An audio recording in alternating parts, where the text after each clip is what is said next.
Alright, truth troopers and narrative nincompoops. Welcome back to Caption America, where I shield you from the slings and arrows of outrageous media malarkey. I'm your star-spangled sentinel, here to caption the chaos and call out the capers. This week, we're diving headfirst into the swamp of 6 media defamation settlements, with none other than the comeback king himself, Donald J. Trump. And yeah, that looming BBC brawl? It's like the 7th dwarf in this fairy tale of fiscal faceplants.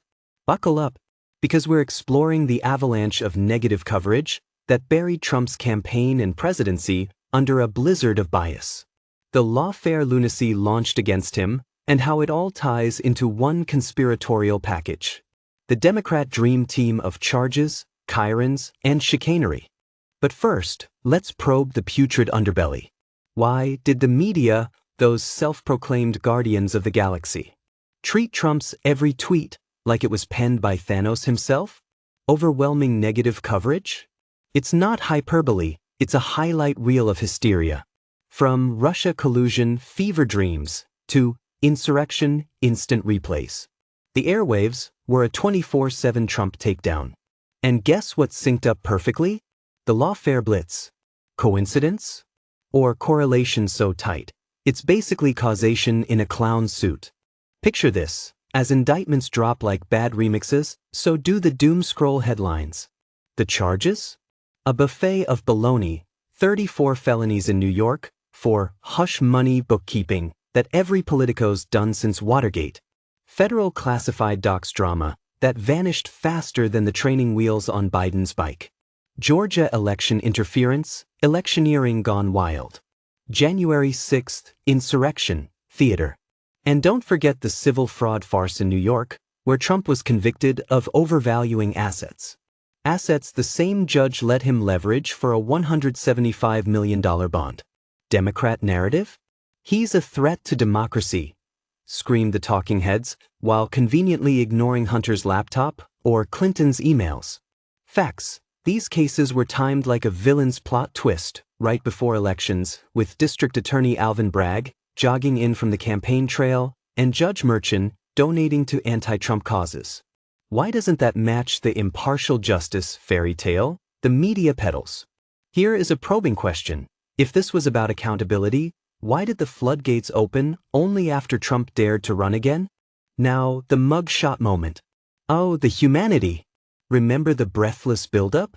Trump's felon branding will tank his poll numbers. CNN's crystal ball crackled with catastrophe. That scowling Georgia snap in August 2023?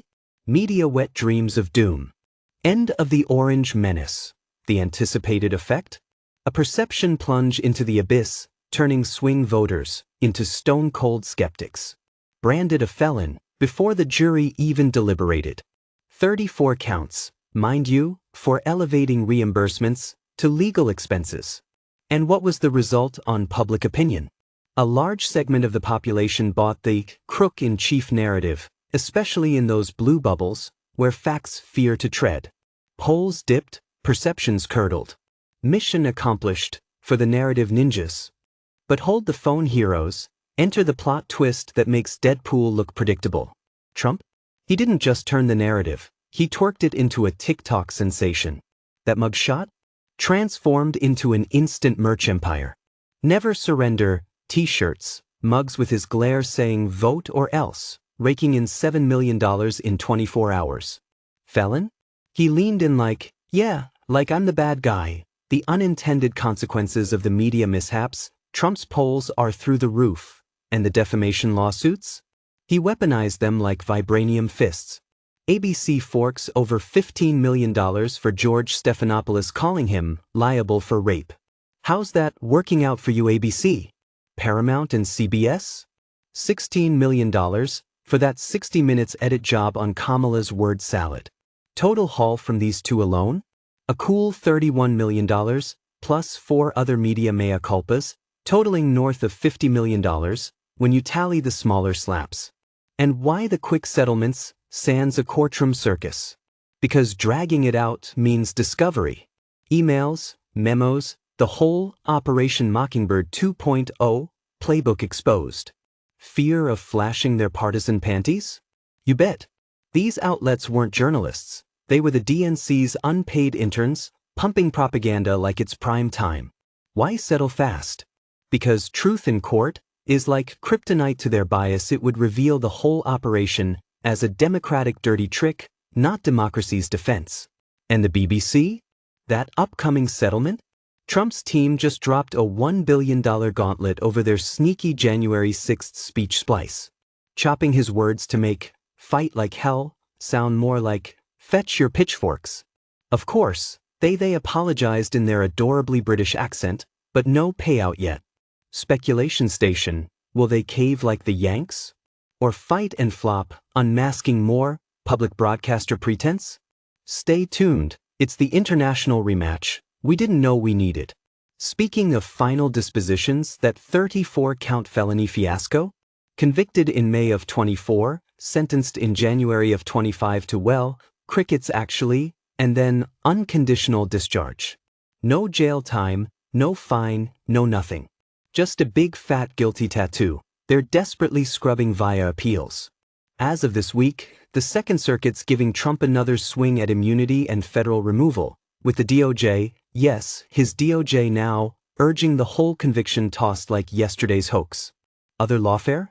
Federal cases? Poof, it was dismissed post-election. Georgia? Stalled in appeals purgatory. The threat to democracy evaporated faster than a CNN rating. So, analysis time, truth seekers. How'd this negative media monsoon and false charge farce warp the American psyche? Simple. It splintered us into truth silos. A hefty slice of the public polls, say 40%, in Dem strongholds, still sees Trump as public enemy number one, felon forever, because perceived truth is stickier than actual facts. Lies exposed? Check that one off. Charges crumbling? Double check. But in those echo chambers, the narrative's a zombie, shambling on, feasting on fear. Why, you ask? Because admitting the emperor's naked means torching the temple. Actual truth sets records straight. Perceived truth? It keeps the faithful faithful. And here's the gut punch insertion, right where it stings.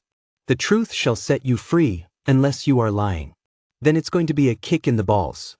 If the media's watchdogs were really unbiased, why the settlement scramble? If lawfare was justice, why the post-election vanishing act? And if public perception's so easily swayed, why Trump win in a landslide? Facts don't lie, folks, but narratives? They're the real felons here.